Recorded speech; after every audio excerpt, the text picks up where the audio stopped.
morning. So, we were on page 186 when the play gets rudely interrupted by the inspector, and while the play Macbeth is in progress, and inspector happens to know that most of these are banned playwrights and play actors, and they are not supposed to stage a play. And while all this is going on, he is throwing his flashlight or searchlight on the audience, and he wants to know who are the people who are attending and the people who are supporting this kind of what is the term you remember? Good, LRT, the living room theatre in Prague flats. So, he recognizes the famous actor Pavel Landowski, and he says Macbeth is being played by Pavel Landowski, who is a real life character, who was indeed an actor who was prevented from acting during the communist regime in Czechoslovakia. So, Landowski, inspector, the actor Macbeth, the floor cleaner in a boiler factory. What do you understand by this? He is a well known actor, Pavel Landowski, and his inspector says, okay, so your name is Landowski, it rings a bell, you are an actor, right? And he says the floor cleaner from boiler company, a factory. What does it mean? Not exactly. See, when they were prevented from doing their from pursuing their profession, what other choice did they have?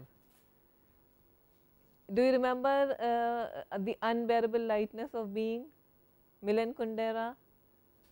Does it mean anything to you? Yeah, are you familiar with the backdrop?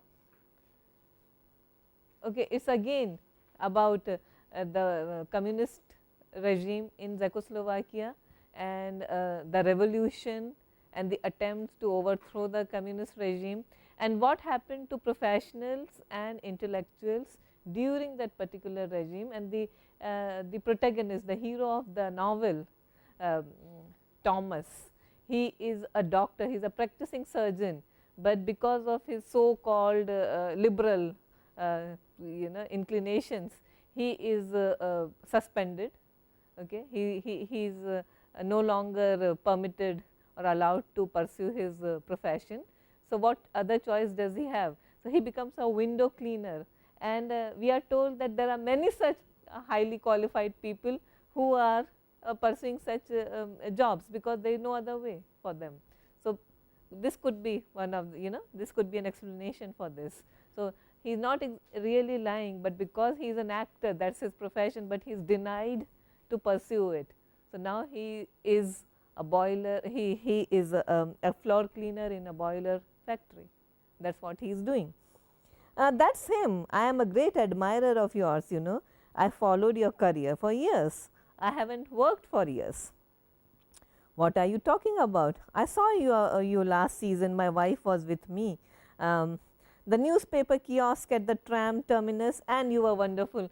You were also selling newspapers at one point of time. At one point, I said to my wife, that's Landowski, the actor, isn't he great? What a character, wonderful voice, no strain, every syllable given its value. So, now you are sweeping floors. So, in between I hear you were also, I saw you selling newspapers, now you are cleaning floors, good. I remember you when you were a night watchman in the builder's yard, and before that when you were the trolley porter at the mortuary, and before that you were the button molder in Peer Gynt. Peer Gynt is a play by Ibsen. Okay. So, before doing all these jobs, before cleaning floors, before being a trolley pusher and selling newspapers, you were playing doing Peer Gynt, I remember that. So, it has been quite a while since Landowski has been out of job, and he is forced to take up these very ordinary kind of work just to survive, and that was the real condition in Czechoslovakia, which is a fact. Okay, so, this is just a commentary on that. Actually, Pavel, you have had a funny sort of career. It is not my business, of course, but do you know what you want? it's my opinion that the public is utterly confused about your intentions. Is this where you saw it all leading to, where when you started off so bravely all those years ago? I remember you in your first job, you were a messenger, post office was it? Now he is again being sarcastic. See, this is a character from Antony and Cleopatra. So, you were working at the post office, I remember. Actually, he was playing a character, the character of a messenger in Antony and Cleopatra. But the inspector being what he is, he says, okay, that was your first job, you were working as a postman. Okay, that was no, that I was actually acting then in Antony and Cleopatra, right. You say I am utterly confused with myself, what are you exactly? So, are you, you know, you are so many things. So, tell me Pavel, why did you give it all up? You were a star, I saw your Hamlet, of course, your Stanley Kowalski, you know this character? Stanley Kowalski, yes? Stanley Kowalski,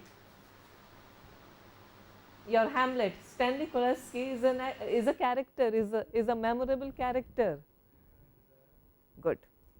Streetcar Named Desire. Okay. Marlon Brando popularized it on Broadway, and of course, it's a Tennessee Williams play. If you remember the animal cries, Stella, Stella. Yeah, right. I saw your Romeo with what's her name, wonderful girl. Whatever happened to her? Could I have your autograph? It's not for me, it's for your daughter. Now he is addressing the female actor here. Lady Macbeth, I would rather not. The last time I signed something, I didn't work for 2 years. So, you never know what these people make you sign and then get you arrested for trumped up charges. And now look, don't blame us if the parts just stopped coming. Maybe you got overexposed. See, this is what actors are usually told, you know, you were doing all sorts of bit jobs and you know, not really worthwhile work. So, therefore, you didn't get the right kinds of play. It's not actually what was happening, that people were coerced, producers were forced not to give any work to these people. Therefore, they went out of work. Okay, how else? So, it was just you know, a very well state controlled machinery, but however, here they do not even take responsibility for doing that. They said perhaps you know, you just did not work well enough and you got overexposed. So, therefore, the parts stopped coming.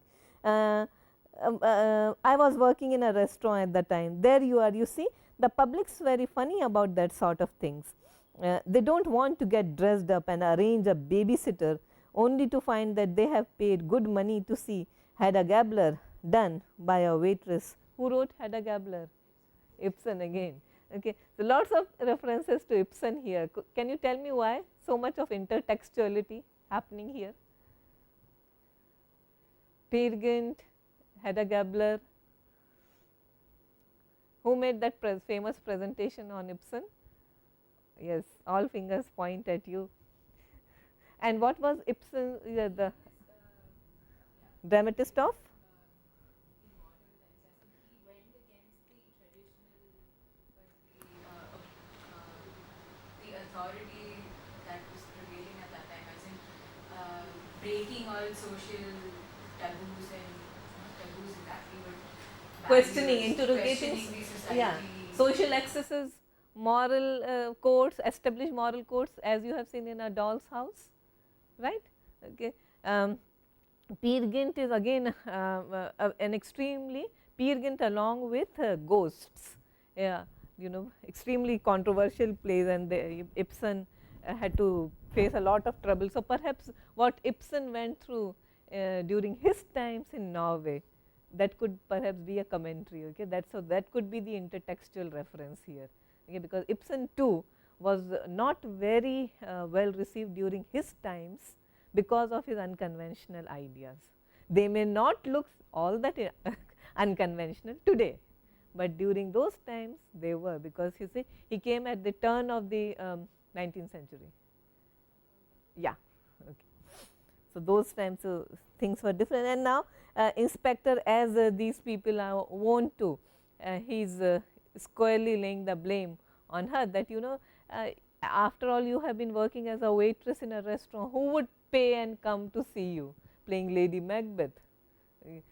So, although reality is something different. I am beginning to understand why your audience is confined to your circle of acquaintances. To audience, don't move, it gives one pause, doesn't it? Tonight Macbeth will be played by Mr. Landowski, who last season scored a personal success in the newspaper kiosk at the tram terminus and has recently been seen washing the floors in number 3 boiler factory. The role of Lady Macbeth is in the capable hands of Vera from the Dirty Spoon. It sounds like a rough night. Okay. So, now this is a very sarcastic and a very cruel observation on their situation. See, after all, you are you know, this is what you are a floor sweeper and you are a newspaper seller, and then why bother, who would bother to come and see you? But they are not actually, that is not their identity. They are actors who are denied their rightful profession. Okay. We will move on to now page 190, please.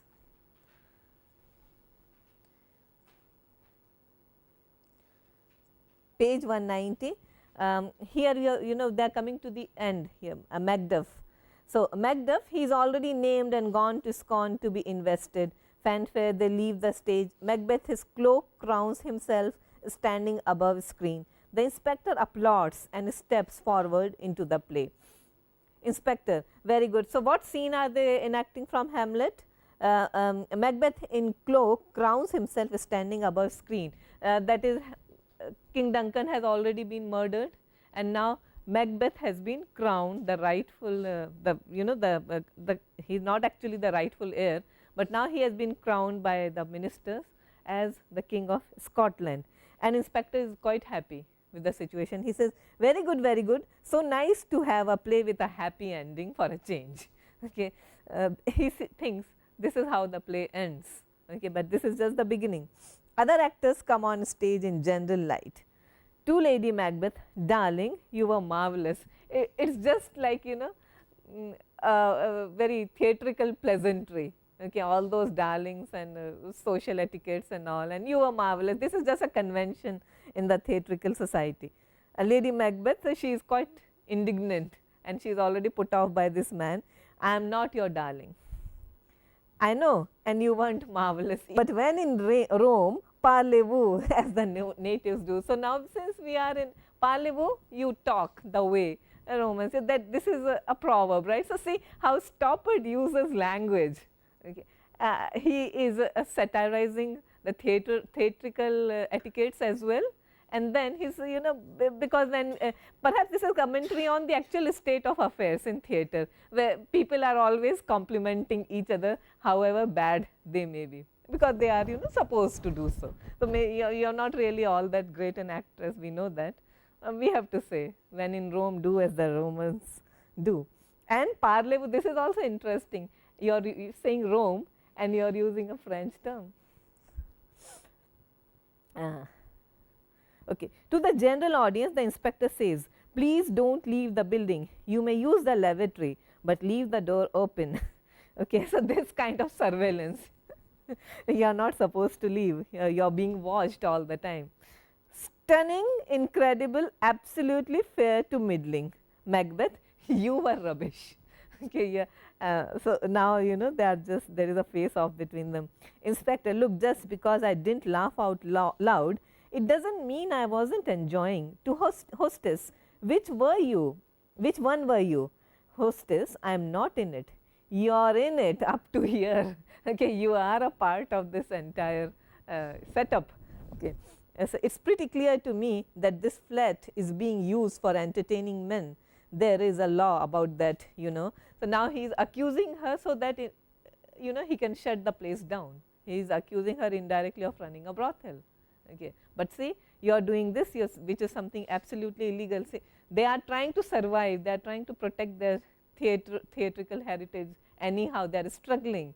So, perhaps this is exactly what they went through when during those times. and stoppered. So, there was at this stage, let me tell you, there is a site, you can go to this particular site and look for this topic, Charter 77. This was when the communist government was at its peak, and when there were lot of violation of human rights. Some liberal minded people, they developed a document, and they took the initiative to come up with a charter. It was called Charter 77, and Pavel Kahoot was one of the architects of this particular charter, and the idea was to spread the message of that charter. It was all about the civic rights, human rights, etc., to spread the contents of the charter to as many people as possible. That is what they were trying to do, and the government was doing its best to suppress this charter. Now, it was believed that through their theatrical expressions, because see, many people who were the architects of this charter, they belong to the artistic world, drama, theatre, films, etc. So, Václav Havel, as we have been talking about, he himself was a dramatist. So, it was believed that they were using theatre as a means to propagate their ideas, especially the contents of the Charter 77. Okay, so, that was, so it was not like Macbeth is being staged, so it should be prevented. I mean, what is so harmful or what is so dangerous about acting out Macbeth? But the government, it was so paranoid, they actually believed that perhaps there are certain encoded messages which are being spread about and about Charter 77. So, therefore, this urge to control whatever was being played, and you know, this excessive surveillance, bugging the houses, all that. Any questions at this time, at this point? No. All right, we will skip to page 190, sorry 192, 192.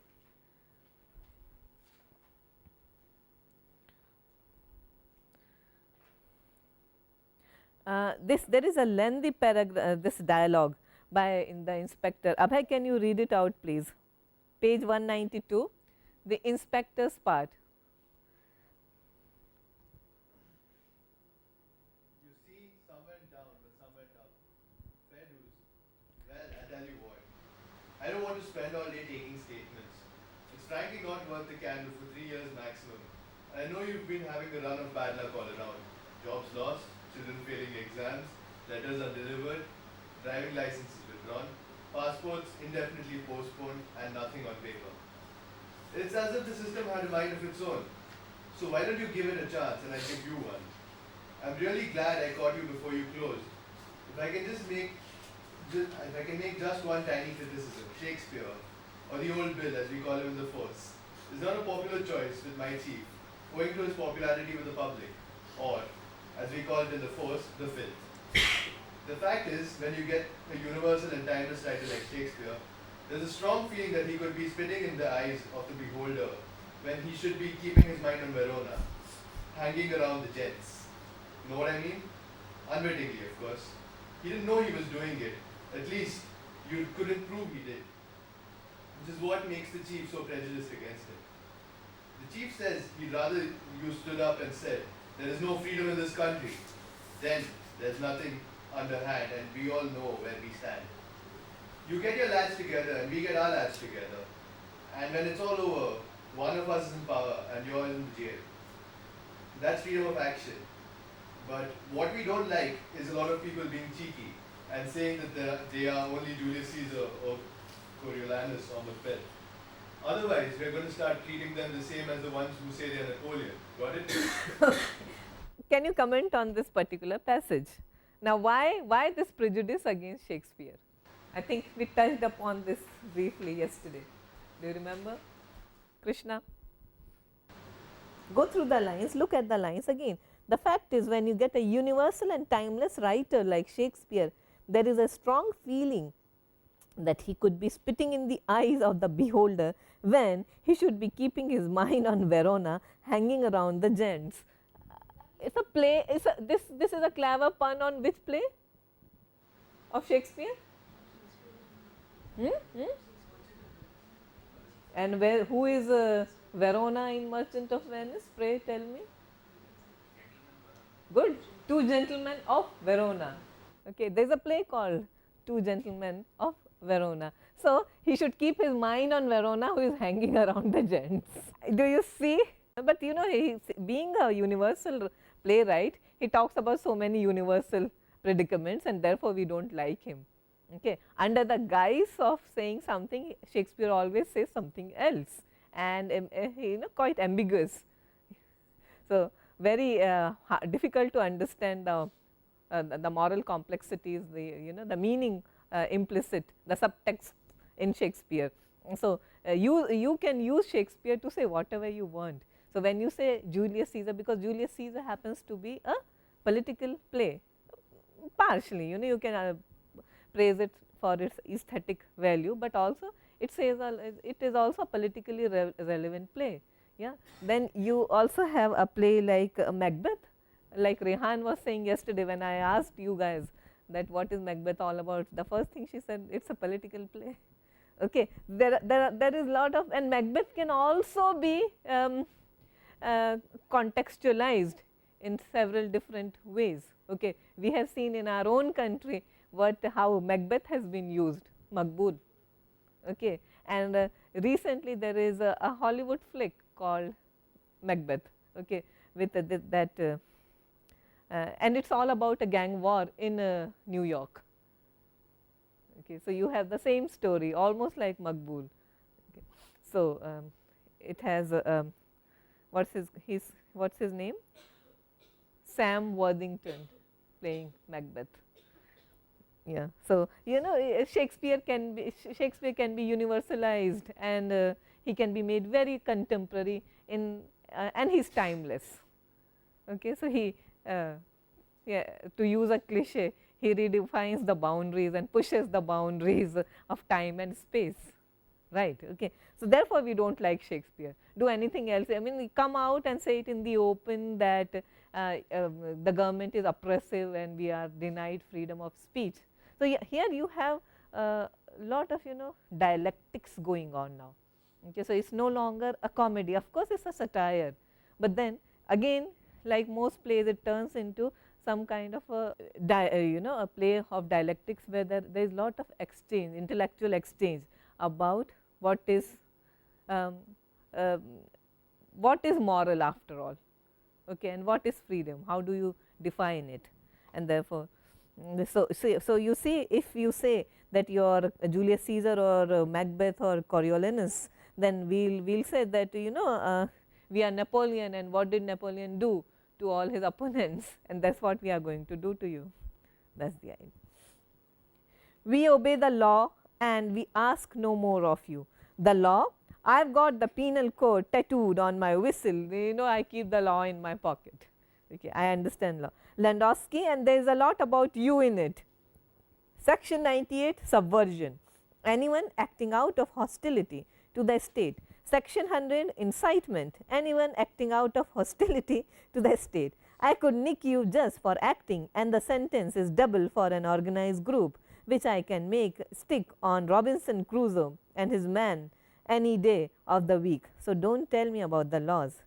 We are protected by the Constitution, dear God, and we call you intellectuals. Personally, I can't read that stuff, Constitution, what is a, you know, there is no such thing. Nobody talks like that, so it is not reasonable to expect them to live like it. The way I see it, life is lived off the record. It is altogether too human for the written word. It happens in pictures, metaphors.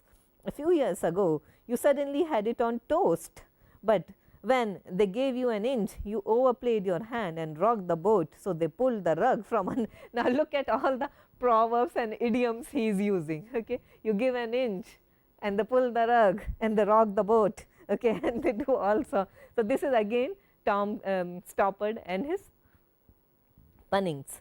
I mean, that is pure fact. Metaphorically speaking, it describes what happened to you in a way that anybody can understand. Now, Banquo, henceforth Cahoot. So, that this is Cahoot's Macbeth, howls like a dog, barks, falls silent on his hands and knees. Sit here, boy. What's his name? Kahoot. The social parasite and slanderer of the state, the writer. That's him. You are a great favorite down at Nick, you know. We are thinking of making you writer in residence for a couple of years, like we are going to tie you around like a dog. Okay, this is what you are. So, writers, that's the that was the situation or the condition of the writers, okay, that you should be on all fours. For if you are a member of a recognized school which I can make stick on a chimpanzee with a box of alphabet bricks, would you care to make a statement? Thou hast it now, King Corder, Glamis, all the weird sisters promised. Kindly leave my wife's family out of this. Okay. Now, he is Banco, the character of Banco as played by Kahoot. Kahoot, who was actually an actor, one of the architects of Charter 77. So, he starts reciting the lines and ugly sisters and the witches from here, and inspector says, fine, okay, I think you are referring to my wife's family. All right. We will skip a bit and go to page 197, where we have another character who we are already familiar with. So, as the play is in progress, yes, Macbeth, it is concluded, Banquo, thy soul's flight, if it find heaven, you must find it tonight. The murderers take a position to ambush Banquo. Easy appears and at window and says, Buxton's almost Leamington Spa. Now, this is a spillover from Dog's Hamlet, okay. And how does he come here? And why does he come? Because from England, now he is in Prague, okay, driving his lorry with all the stage material. How come? Can you give me some explanation? Now, easy is used as a as a kind of a device to suggest some kind of a link between the two plays, but what link is it? These plays, do you find any thematic link between the two plays? So, why is easy introduced at this juncture? Yes, Aditi. Can't guess. Easy appears at the window and says, Buxton, the murderers are surprised to see him. Murderers, the actors, okay, and they have just killed Banquo at the behest of Macbeth. Macbeth has instructed these people to kill Banquo, and then soon you will have that scene where Banquo's ghost is sighted at the state dinner, and where so all kinds, I mean, then that starts the downward spiral of Macbeth emotionally and mentally and all. But here at this point, Easy makes an entry, and this is what he says at the beginning of when he is introduced in Dog's Hamlet as well. He represents this company, Buxton, Leamington Spa, that is his lorry and all. Okay. Cake hops, first murder, but who did bid thee join with us? Are you one of the actors, and who asked you to join us? Buxton's second murder with misgiving. He need not our mistrust since he delivers. Okay, he is delivering something, so let us not mistrust him. Our offices and what we have to do to the direction just. Then stay with us. The west yet glimmers with some streaks of day. All these are original authentic lines from Macbeth, and they are going on with their performance.